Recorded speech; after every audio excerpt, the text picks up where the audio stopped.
Welcome to mister DIY Mohammadpur. দেখতে দেখতে মোহাম্মদপুরও চলে আসলো মিস্টার ডিআইওয়াই। আজকে আপনাদেরকে দেখাতে চলে আসছে মোহাম্মদপুর মিস্টার ডিআইওয়াই তে আপনারা কি কি পাবেন। অনেকে মিস্টার ডিআইওয়াই মোহাম্মদপুর এসেছে ভেবে অনেক খুশি হয়েছেন। আমারও অনেক ইচ্ছা ছিল এই মিস্টার ডিআইওয়াই এর আউটলেটে যাওয়ার জন্য, কারণ ফেসবুকে এত হাইপ এদের। কিন্তু আমার সময় স্বল্পতার জন্য যাওয়া হয়নি, যেহেতু বাসা থেকে সবগুলো লোকেশন অনেক বেশি দূরে ছিল। তো আজকে মোহাম্মদপুরের মিস্টার ডিআইওয়াই তে চলে আস। প্রথমে আমরা যেই ফ্লোরটাতে এসেছিলাম সেই ফ্লোরে পুরো ঘড়ি দিয়ে ভরা ছিল। ঘড়ি দেখতে দেখতে মাথা নষ্ট হয়ে যায়। তারপর আস্তে আস্তে উপরের দিকে উঠি। আর মেয়েদের জন্য স্পেশালি থার্ড ফ্লোরটা। এখানে এসে তো আমার একটা জিনিস এত বেশি পছন্দ হয়ে গেছিল, জামাইকে বলে দিছিলাম যে এটা না কিনে দিলে বাসায় যাবই না। সেগুলো সবই আপনাদেরকে দেখাবো ভিডিওতে। আমি আসলে ভিডিওটা অনেক বড় হয়ে গিয়েছে। আমি চেষ্টা করেছি প্রত্যেকটা ফ্লোর ঘুরে ঘুরে সবকিছু আপনাদের সাথে শেয়ার করার জন্য। কি কি পাবেন, যেহেতু লো বাজেটের মধ্যে সব জিনিস এখানে, ছোট ছোট অনেক জিনিসই পাবেন ঘর সাজানোর জন্য। ঘরে রেগুলার ইউজ করার বিভিন্ন ধরনের জিনিস পেয়ে যাবেন এই ডিআইওয়াই তে। ফেসবুকে আসলে সারাদিন দেখতাম সবাই বলা বলি করে মিস্টার ডিআইওয়াই মানে লো বাজেট, কম বাজেটে অনেক সুন্দর সুন্দর জিনিস পাবেন। কিন্তু আমার কাছে অত আহামরি কিছু লাগেনি। আমার কাছে মনে হয়েছে যে যে রেগুলার প্রাইসই। আর এখানে আবার ব্যাটও আছে।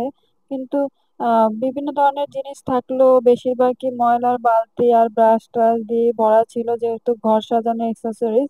আর কিছু কিছু ডিফারেন্ট আইটেম ছিল, সেগুলো একটু সুন্দর ছিল কিন্তু সেগুলোর প্রাইসও অনেক বেশি ছিল। এখানে হিউজ পরিমাণে ওয়াটার পট, তারপরে এই যে বক্সের আইটেম গুলো পেয়ে যাবেন বিভিন্ন ধরনের। আর হিউজ পরিমাণে ঘড়ি। ওদের ফার্স্ট ফ্লোরটা তো মনে হয় পুরো ঘড়ি দিয়ে ভরা ছিল। আর বাচ্চাদের জন্য সুন্দর সুন্দর গিফট আইটেমও আপনারা এখান থেকে নিতে পারেন। ঘড়ির বিভিন্ন ধরনের কালেকশন ছিল, এই যে আমি একটু একটু করে আপনাদেরকে দেখাচ্ছি। আর এই বক্সটা আমার কাছে খুব ভালো লেগেছে। এটার মধ্যে আপনারা রেগুলার ইউজ করা অ্যাক্সেসরিজ গুলো রাখতে পারেন। আর এখানে দেখেন ছোট ছোট কিউট কিউট বিন ছিল অনেক। বিনের আসলে অভাব ছিল না। এগুলো আসলে মনে হয় যে বিন দিয়ে ভরা ছিল। আর এখানে কিছু পাপোশ ছিল এত বেশি কিউট। আপনাদেরকে আমি একটা একটা করে দেখাচ্ছি। পাপোশগুলো খুবই কিউট। পাপোশটা তিন ধরনের সাইজ ছিল। সরি, দুই ধরনের সাইজ ছিল, একটা ছোট আর একটা বড়। তো এই যে সবগুলো একটা একটা করে দেখালাম। আর এখানে ছিল কিছু ব্রাশ রাখার হোল্ডার। আর এখানে এই যে হুক গুলোর অনেক বেশি ভ্যারিয়েশন ছিল, হুকের তো অভাব ছিল না বিভিন্ন ধরনের। তো এগুলো দেখতেছিলাম। আর এখানে দেখুন পুরো একটা জায়গা হ্যাঙ্গার দিয়ে ভরা ছিল। এরকম রেগুলার ঘর সাজানোর জন্য বিভিন্ন ধরনের অ্যাক্সেসরিজ গুলো পাবেন। কিন্তু আমার কাছে মনে হয়েছে যে প্রাইসটা লো বাজেট না, প্রাইস ঠিকই আছে। আর যেগুলো একটু বেশি ইউনিক ছিল সেগুলোর প্রাইসও অনেক বেশি ছিল। আমি একদম আমার এই ভিডিওটাতে, ফুল ভিডিওটাতে আপনাদেরকে একদম সব কিছুই ভিডিও করে নিয়ে আসছি আপনাদের সাথে শেয়ার করার জন্য। ফুল ভিডিওটাতে আপনারা সবই দেখতে পারবেন যে এখানে আপনারা কি কি পাবেন। আর এখানে আমি এই যে কেকের ইয়েটা দেখতেছিলাম। আর এই যে কুশন গুলো আমার কাছে এত ভালো লেগেছিল, আমার জামাইকে বলছিলাম যে এখান থেকে একটা বালিশ কিনে দাও, নাহলে বাসায় যাবোই না। আর এত বেশি সফট ছিল বালিশগুলো। তো এখানে আরো দেখলাম যে যারা মেডিসিন রাখতে ভুলে যান তাদের জন্য কিছু মেডিসিন বক্স ছিল। আর এখানে অনেক কিউট কিউট কিছু ক্যাপ ছিল। ক্যাপ গুলাও আমার অনেক বেশি ভালো লেগেছিল, কিন্তু প্রাইসটা একটু বেশি মনে হয়েছে আমার। আর ওয়াটার পট গুলো অনেক বেশি সুন্দর ছিল। আর এই জুতাগুলো অনেক ভালো লেগেছে, কিন্তু তাও অনেক বেশি প্রাইস ছিল। তো এই যে কিউট মাম পটটা আমি দেখতেছিলাম, এটা কি ধরনের।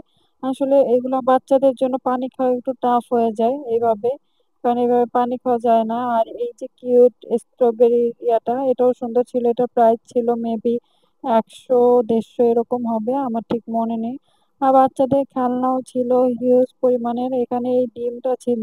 আমি মনে মনে ভাবতেছিলাম যে এই ডিম দিয়ে মানুষ কি করে। তো বেবিকে বলছিলাম এখান থেকে এটা ডিম নিয়ে বাসায় চলে যাও।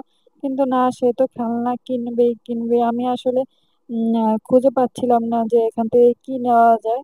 তো একটু একটু করে একটা জিনিস আমার সবচেয়ে বেশি ভালো লেগেছিল, সেটা হলো ওই যে যে পিলোটা। পিলোটা এত বেশি সফট ছিল বলার বাহিরে। তো আর তেমন কিছু আমার কাছে আহামরি লাগে নাই। আসলে এগুলা সব জায়গায় অ্যাভেলেবেল পাওয়া যায়। প্রাইসও সেম। আমার কাছে একটা জিনিস বেস্ট লেগেছে, সেটা হচ্ছে আপনি যদি ঘোরাঘুরি করতে না চান, এক জায়গা থেকে সবকিছু কিনতে চান, তাহলে আপনি মিস্টার ডিআইওয়াই তে যেতে পারেন। যেখান থেকে আপনি সব কিনতে পারবেন, আপনার অত বেশি ঘোরাঘুরি লাগবে না। আর সব জিনিসগুলা একই ছাদের নিচে আছে, বিভিন্ন লোকেশনে যেতে হবে না। এখানে গাড়িরও কিছু এক্সেসরিজ ছিল। তারপরে যারা ক্যাট ডগ আম ইয়ে করেন, তাদের জন্য ক্যাট ডগ এর জন্য কিছু অ্যাক্সেসরিজ ছিল। আর বাচ্চাদের এখানে পেন টেন, ক্লিপ ক্লিপ তারপর হচ্ছে হেয়ার ব্যান্ড, এগুলার হিউজ কালেকশন ছিল। আমি আসলে আপনাদের সাথে শেয়ার করার জন্য মিস্টার ডিএওয়াইতে গেলাম। এই কাঁকড়াগুলো অনেক বেশি কিউট ছিল। তো এই যে এখানে দেখতে পাচ্ছেন অনেক ধরনের হিউজ পরিমাণে বেন্টের কালেকশন ছিল। তো ছোট বড় সব ধরনের কালেকশন ছিল। আর আমরা তো একটা ফ্লোর থেকে একটা ফ্লোর যাচ্ছিলাম, আর এত বেশি ভিড় ছিল যে সবার আর কি মাথা চোখ সবই ধরে যাচ্ছিল। সবকিছু মিলিয়ে অনেকেই এই মিস্টার ডিআইওয়াই লোকেশনটা জানতে চাইবেন। এটা একদম সিয়া মসজিদের সাথে। সিয়া মসজিদ অ্যাপেক্সের ঠিক উল্টা পাশে টপ 10 এর দ্বিতীয় তলা থেকে শুরু। ওরা মেবি 3টা ফ্লোর নিয়ে ওদের এই মিস্টার ডিআইওয়াইটা করেছে। তো আপনারা যারা আর কি একটু ঘর সাজানোর বিভিন্ন আইটেম বা ঘরের রেগুলার ইউজ করা অ্যাক্সেসরিজ গুলো একসাথে কিনতে চান, বিভিন্ন জায়গা থেকে কালেক্ট না করে, তারা আমার ভিডিওটা দেখে চলে আসতে পারেন এখানে। আমি আর ভিডিওর মধ্যে আমি মোটামুটি সবকিছুই দেখানোর ট্রাই করেছি। এখানে যা যা আছে, কিছু ফ্লোয়ারের কালেকশনও ছিল অনেক বেশি সুন্দর, অনেক বেশি পিটি। তো এই যে এই ল্যাভেন্ডার ফ্লোয়ারটা এখন অনেক বেশি হাইপে আছে, সবাই ল্যাভেন্ডার পছন্দ করে। আমি অবশ্য একটা ফ্লাওয়ার কেনার জন্য গিয়েছিলাম, কিন্তু আমি ওই ফ্লাওয়ারটা পাচ্ছিলাম না খুঁজে। এখানে কিছু কিউট কিউট নেলস এর কালেকশন ছিল, আর নেলস এর প্রাইস গুলো রিজনেবলই ছিল।